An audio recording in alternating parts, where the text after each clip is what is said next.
Although the legs of the criminals were broken, he was spared. Why? I believe out of special courtesy and out of some secret orders. While within 3 hours the death was not normal to have occurred. Again, when you read Bible, you'll be surprised to find this expression of wonder when Pilate was told by Joseph of Arimathea that he is dead, so hand over his corpse to us and we'll give it to the Christians for a decent burial. He said, already dead? He knew how long it took normally for people to die a slow, torturous death upon cross. But still, he permitted him to just take away. Then what happens? There are secret goings and comings to the sepulchre, and an ointment is prepared hurriedly, for which preparation was already made, which contains 12 ingredients, all curative agents. Now that ointment which was prepared by disciples or apostles, all his followers, that was applied to his body. It contained myrrh, it contained some sulfur elements and other things which were known to be the curative agents of the time. And this prescription is still used by many an oriental healer in the East as the most effective ointment for wounds. So if he had already died, then there was no question why he should have been applied that ointment. And again, there was no question of any secrecy about his whereabouts. Because if he had once died and risen from the dead, then nobody could kill him again, could he? Then he was beyond the long arm of the Roman law and the long arm of the Jewish people. So that was the time for him to come public, to appear in the public openly and defy them and say, look here, I have risen from the dead. But what secrecy? He moves about from place to place under the cover of night. When particularly requested to go to the cities, to move during the daytime, he refuses. He said no. And when he appears before some of his disciples who are surprised by his presence, they think he is a ghost. See, the only evidence of his death we find in the matters as they are reported in the New Testament at the time of crucifixion is, then he gave up the ghost. These are the words you find written in the New Testament. That means he died. Who said it, we don't know.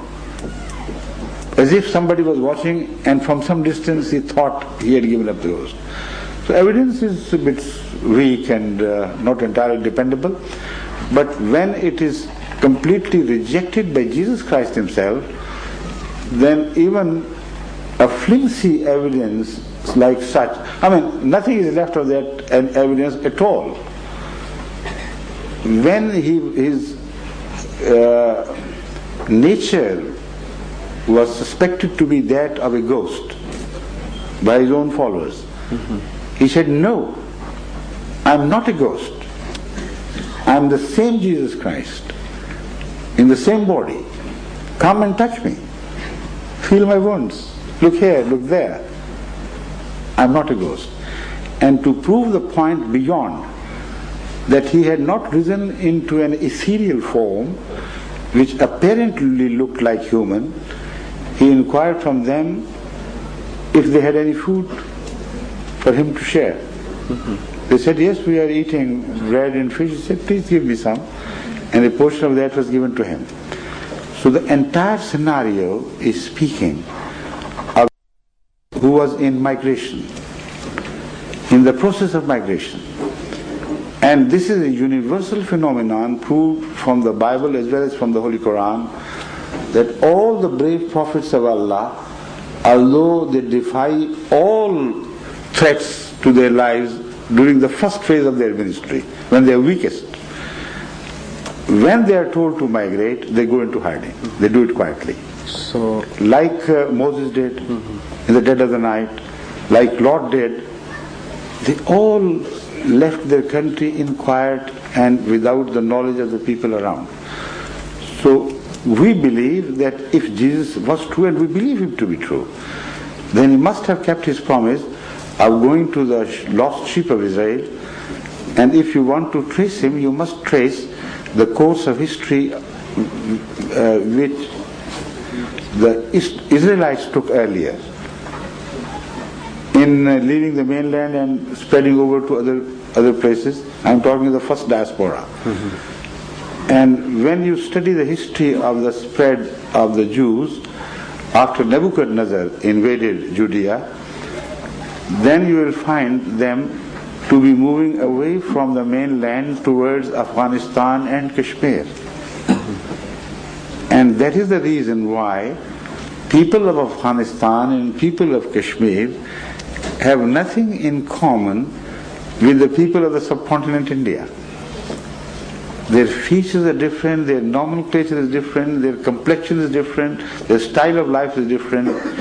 And one of the British, not the British but Western scholars I read, said if you want to rebuild the life pattern of the women at the time of Moses, go to the Dal Lake and see the Kashmiri women bringing their earthen pots to the lake and fill it and wash their clothes. This is exactly how they looked, and this is exactly how they lived. So the scholars are in no doubt about the origin of the people of Afghanistan and the people of Kashmir as belonging to the same Israelite stock. So if Jesus was true, and we believe he was true, he must have kept his promise. He must have gone in search of these lost tribes and delivered his mission to them and completed his ministry. So this is the scenario as we say it.